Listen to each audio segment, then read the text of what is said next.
Bismillahirrahmanirrahim. Assalamualaikum warahmatullahi wabarakatuh. Allahumma sholli ala sayyidina Muhammad wa ala ali sayyidina Muhammad. Salam berbahagia untuk kita semua. Terlebih dahulu saya ucapkan banyak terima kasih kepada Ibu Sopa Hafitriani, dosen mata kuliah Fikih Muamalah. Mohon maaf kalau ada kata-kata yang tidak berkenan. Insya Allah ilmu yang telah disampaikan bermanfaat buat kami. Sapakilah Ibu, semoga selalu diberikan kesehatan, diberi kekuatan dan kesabaran. Amin. Baik, perkenalkan saya Maria.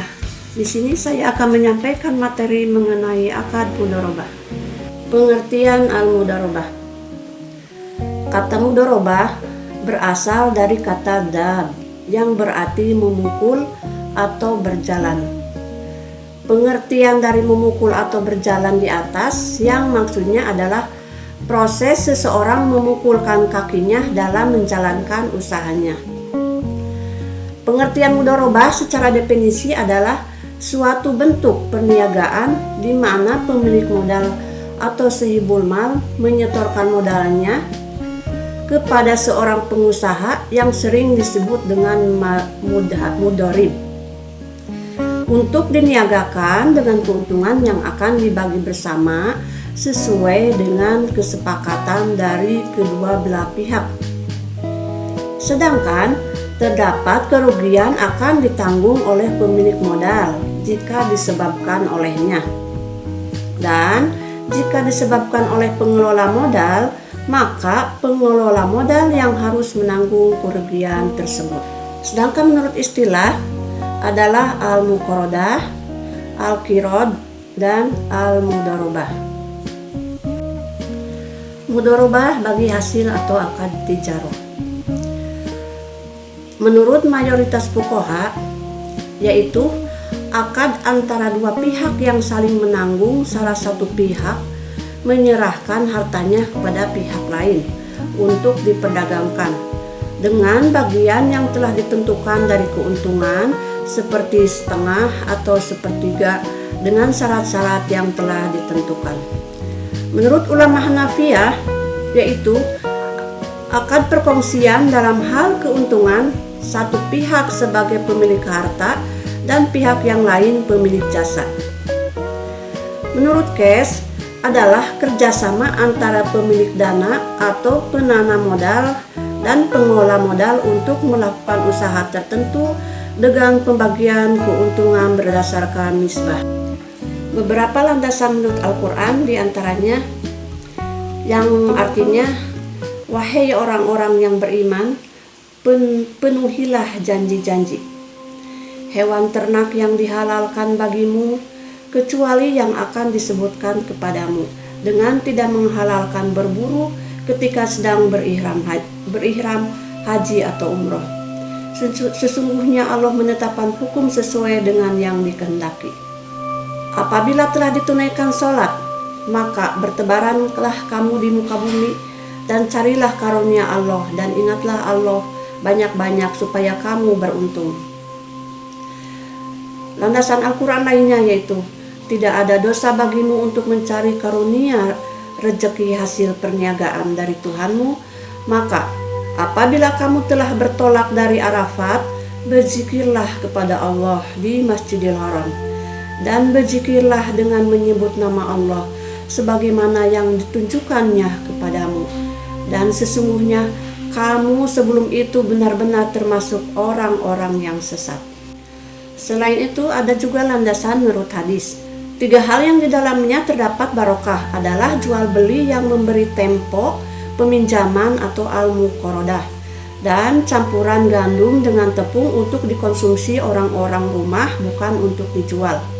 Yang lainnya adalah apabila ia atau Abbas bin Abu Thalib menyerahkan sejumlah harta dalam investasi mudharabah, maka ia membuat syarat kepada mudharib agar harta itu tidak dibawa melewati lautan, tidak menuruni lembah, dan tidak diberikan kepada binatang.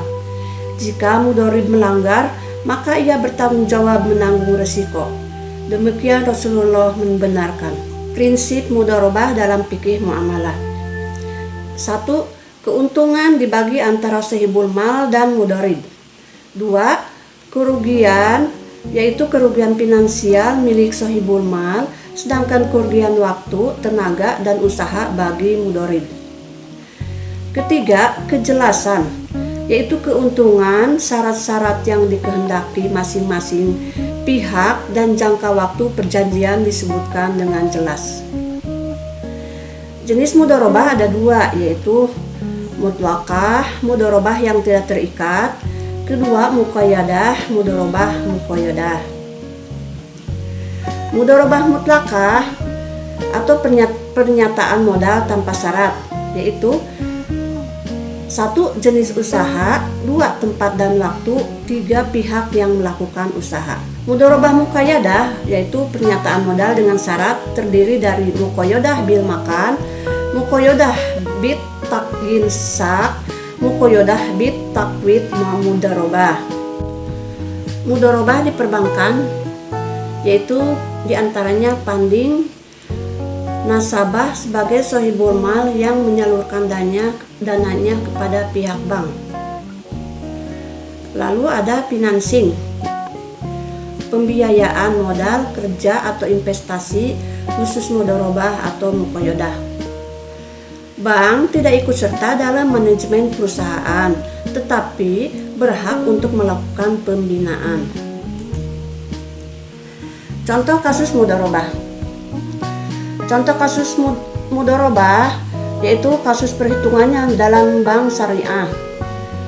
Bapak Kevin mempunyai deposito 10 juta dalam jangka waktu 1 bulan, yaitu 1 Desember 2001 sampai 1 Januari 2002, dan nisbah bagi hasil antara nasabah dan bank 57% sampai 43%.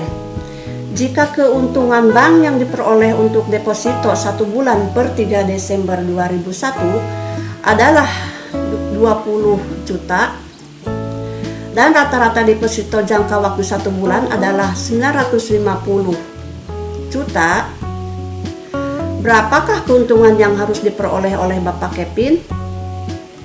Jawabannya yaitu keuntungan yang diperoleh Bapak Kevin adalah 10 juta dibagi 950 juta kali 20 juta kali 57% sama dengan 120.000. Contoh kasus kedua,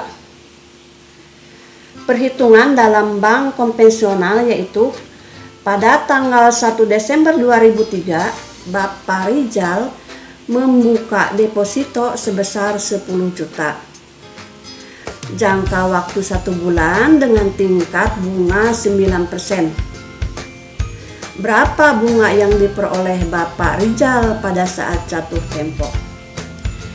Jawabannya adalah bunga yang harus diperoleh Bapak Rizal adalah 10 juta kali 31 hari kali 9% dibagi 365 hari sama dengan 76.438. Alhamdulillah, pemaparan materi akan mudharabah telah selesai. Semoga bermanfaat untuk kita semua. Terima kasih atas segala perhatiannya. Kurang lebihnya mohon dimaafkan. Wassalamualaikum warahmatullahi wabarakatuh.